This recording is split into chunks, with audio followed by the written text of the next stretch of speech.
Hello, this is advocate Himanshu and welcome to all of you. FIR कैसे करें?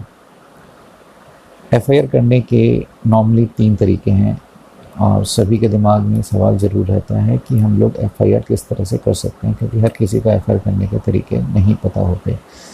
तो सबसे पहले और सबसे जो इमीडिएट रेमेडी आपके पास होती है, जब भी कभी ऐसा किसी व्यक्ति के साथ होता है कि कोई ऐसा क्राइम या कोई ऐसा एक्ट उसके साथ होता है जिसकी वो रिपोर्ट पुलिस में करना चाहता है, तो सबसे पहला तरीका तो आता है कि आप 100 नंबर पे अपने फ़ोन से डायल करें।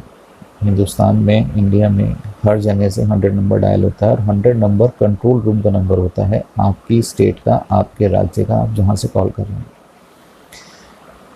जब आप 100 नंबर पे कॉल करते हैं तो उस पर जो पीसीआर आती है, वो पीसीआर आपके जो नियरेस्ट थाना है, जो आपका थाना लगता है, आप जहाँ पर ऑफेंस हुआ है या जहाँ पर आप रहते हैं, डिपेंड करता है जुरिसडिक्शन के हिसाब से, वो उस थाने में आपकी जो कंप्लेंट है, जो आपने 100 नंबर पे कॉल किया है, वो उसको फॉरवर्ड कर देते हैं।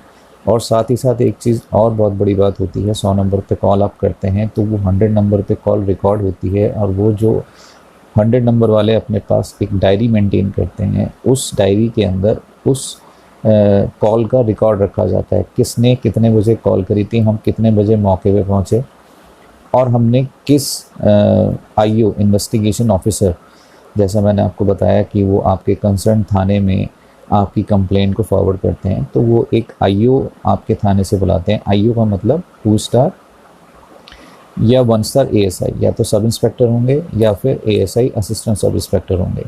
उनको बुलाते हैं, वो मैटर उनको असाइन करते हैं। उसके बाद की जो फर्दर प्रोसीडिंग है वो इन्वेस्टिगेशन ऑफिसर करते हैं, मतलब आपकी एफआईआर रिकॉर्ड करना, क्या आपने कहा है उसके लिए आपसे जो स्टेटमेंट है वो लेना। अब ये तो पहला तरीका हो गया। दूसरा तरीका होता है कि जब आप पुलिस थाने में जाके और वहाँ पर एफआईआर कराना चाहते हैं, तो वो किस तरह से होती है। जिस थाने में भी जाके आप एफआईआर कराना चाहते हैं, सबसे पहले तो आपसे उम्मीद की जाती है कि आप अपने साथ में एक रिटन कंप्लेंट साथ में लेके जाएं। और जब भी आप थाने में जाएं तो थाने के अंदर स्पेसिफिकली रीडर होते हैं, वहाँ पे कंप्लेन लिखने के लिए एक अलग से व्यक्ति वहाँ पे बैठाया जाता है जो कंप्लेन लिखता है। आप वहाँ पे जाके एसएचओ से मिल सकते हैं, असिस्टेंट एसएचओ से मिल सकते हैं, या जो भी वहाँ पर इंचार्ज हो, चौकी इंचार्ज, उनसे मिल सकते हैं। वो आपको बता देंगे कि आप यहाँ पर जाकर कंप्लेन अपनी लिखवाएं। जब वो कंप्लेन लिखते हैं तो हो सकता है कि वो आपसे रिटन में कंप्लेन लें, हो सकता है कि वो आपकी स्टेटमेंट भी नोट करें कंप्लेन करने के लिए, मतलब क्या क्या आपके साथ हुआ था, वर्ड टू वर्ड, या जितना भी आपको ध्यान है आप उनको बताएं, ताकि वो आपकी कंप्लेन, आपकी जो एफआईआर है, वो उसके हिसाब से लिखें। एफआईआर फर्स्ट इंस्टेंस पे नहीं होती, तुरंत अगर ऐसा ऑफेंस है तो एफआईआर लिखी जाती है, अदरवाइज़ आपकी वो कंप्लेन लेते हैं, इन्वेस्टिगेट करते हैं, फिर एफआईआर लॉक करते हैं। दूसरा, अधिकतर लोगों को ये परेशानी आती है कि जब एफआईआर लिखवाने जाते हैं तो पुलिस ऑफिसर्स जो हैं रिफ्यूज़ कर देते हैं या मना कर देते हैं। XYZ कोई भी उनके पास रीज़न होगा कि नहीं, कंप्लेन नहीं बनती, या ऐसे वैसे कुछ भी करके वो आपकी कंप्लेन को रिफ्यूज़ कर देते हैं, लेने से मना कर देते हैं, या एफआईआर नहीं लिखते हैं। उस सूरत में आपके पास रेमेडी जो बनती है 154(3) CRPC के तहत, आप जो आपके एसएचओ हैं, जो आपका थाना प्रभारी हैं, उनके जो सुपीरियर ऑफिसर्स हैं, डीएसपी हैं, एसीपी हैं, एएसपी हैं, एसएसपी हैं, एसपी हैं, आप उनके पास रिटन कंप्लेन दे सकते हैं। इसका प्रोविज़न है, क्योंकि एसएचओ ने आपकी कंप्लेन लेने से मना किया।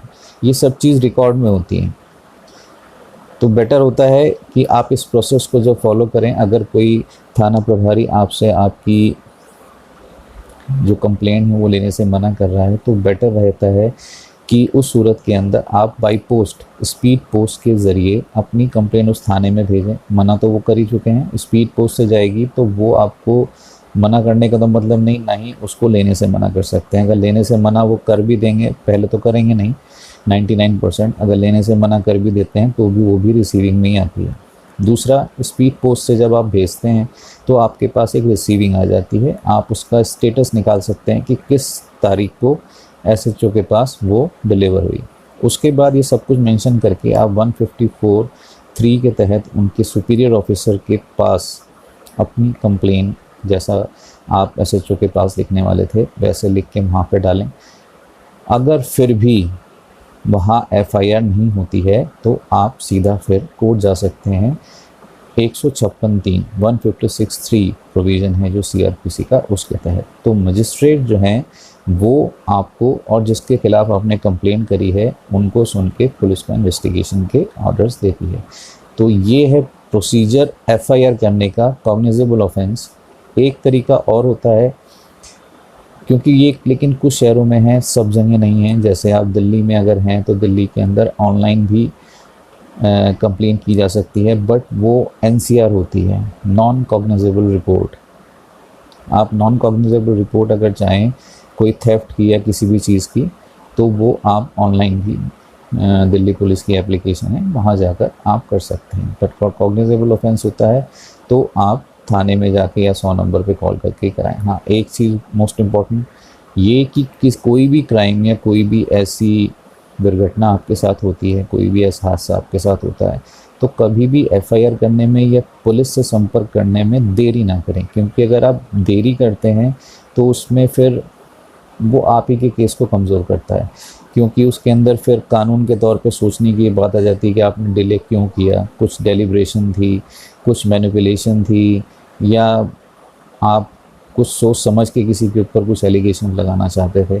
तो इस चीज़ का ध्यान रखें। अगर कभी कुछ ऐसा आपके साथ होता है तो तुरंत जैसे आपको बताया है उस प्रोसेस को फॉलो करें। Thank you so much for watching this video.